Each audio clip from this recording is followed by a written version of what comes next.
Bonjour à tous, petite analyse de l'euro-dollar aujourd'hui.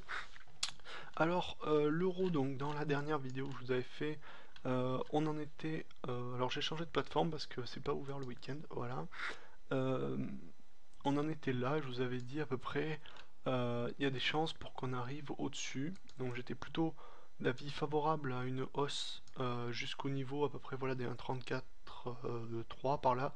Enfin, je vais essayer de tracer ça avec une droite, pardon. Voilà, ici à peu près.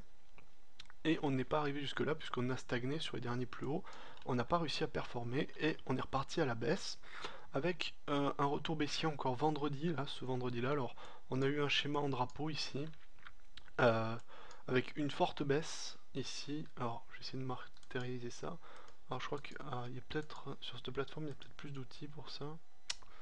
Euh, voilà, donc une baisse ici assez marquée. Un petit retour haussier sur cette période. Et enfin, vendredi, c'est-à-dire hier, une forte avalanche baissière ici, très marquée, vous voyez, qui est venue pulvériser le plus bas de la veille euh, et qui a atteint, donc qui n'est pas passé en dessous du plus bas de l'avant-veille, mais qui a marqué quand même un bon coup, un signal baissier. Donc là, pour moi, l'euro-dollar, je suis très baissier à court terme, au moins. Le fait est qu'il y a quand même un support ici. Donc vous voyez, on évolue en range, hein, dans ce range ici. Euh, pour moi, il y a eu une incapacité des haussiers à maintenir le range finalement. Et là, on bifurque plus vers une baisse. On est plus dans une configuration, si vous voulez. En bas, on a toujours les plus bas qui tiennent, mais en haut, on n'arrive plus à les faire tenir. Donc, logiquement, on a une incapacité des haussiers à maintenir le cap.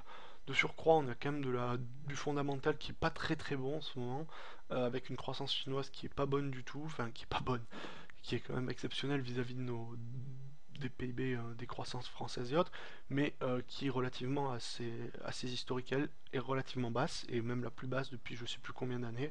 Enfin, il le citait il y a pas longtemps dans les journaux, là hier, je crois que c'est hier qu'il y a eu les chiffres.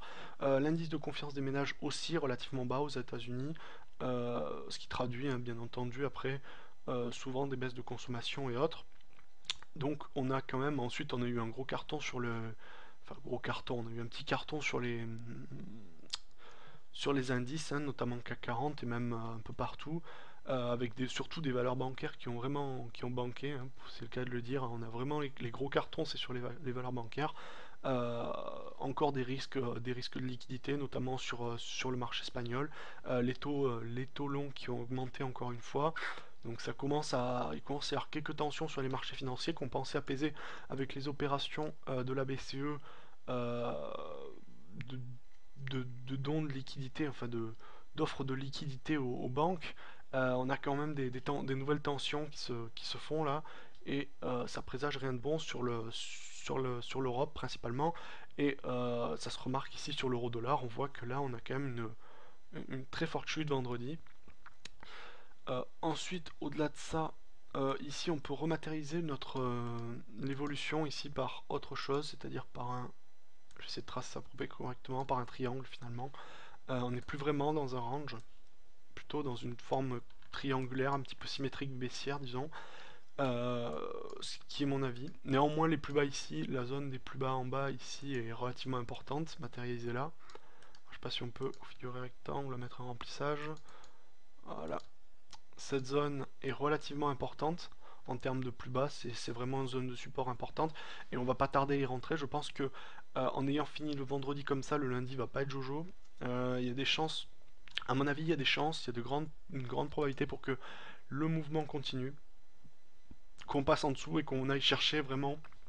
De toute façon, là, si on passe sous la barre des 1,3, ou même un peu plus largement 1,29,7, si on passe là-dessous, je pense qu'on va forcément au dernier plus bas parce qu'il n'y a rien entre les deux. Donc pour moi, l'objectif, quand même, parce que je suis baissier sur l'euro-dollar, c'est les 1,26 à peu près. C'est, je pense, raisonnable si on considère une baisse. Ça colle bien puisqu'on est sur les objectifs théoriques à la fois du canal à peu près, je pense. On va tester ça, hein. Euh, ouais, on est même un peu large, on en a même plus si on veut, mais après ça dépend de la hauteur du canal, comme on la juge. Mais bon, on est quand même raisonnable. On est sur le dernier plus bas, vraiment clair, disons. le cas échéant où on passe les 1,3 par-dessous, très clairement. Mais c'est ce que je pense qui va très probablement arriver au vu de la configuration ici, puisqu'on a vraiment une baisse très très marquée, une accélération haussière lente qui a du mal, et un retour baissier très très fort en fin de semaine. Ça présage rien de très très bon pour la semaine à venir. À mon avis, on va avoir une cassure par le bas et potentiellement un retour à terme à 1,26, ce qui me semble très probable. Euh, voilà. Après, bon, on peut avoir des retournements de situation, du fondamental qui aille mieux, parce que là, ce qu'on a eu cette semaine, là, le coup rouge, là, ça a été surtout du fondamental. Euh, mais voilà, après, on peut avoir un peu de tout et n'importe quoi. On va avoir du mouvement sur le niveau de support à 1,3, ça c'est sûr. Donc, il va falloir faire attention. Moi, je pense que si on veut trader, il vaut mieux privilégier un short sous les 1,3 mais avec un pullback quoi. Pas, disons, je pense qu'il faut shorter un 3 une fois qu'on l'a cassé quoi. Une fois qu'on l'a cassé sérieusement et clôturé, mais il faut pas shorter sur le coup, il faut pas mettre un ordre tout de suite parce que là ça peut rebondir très rapidement. Donc il faut s'assurer qu'on ait passé les 1,3 et après placer un short à 1,3 et je pense on peut aller chercher un schéma comme ceci en fait. Donc les cours passent en dessous, on short à 1,3 ici et on va chercher un 26.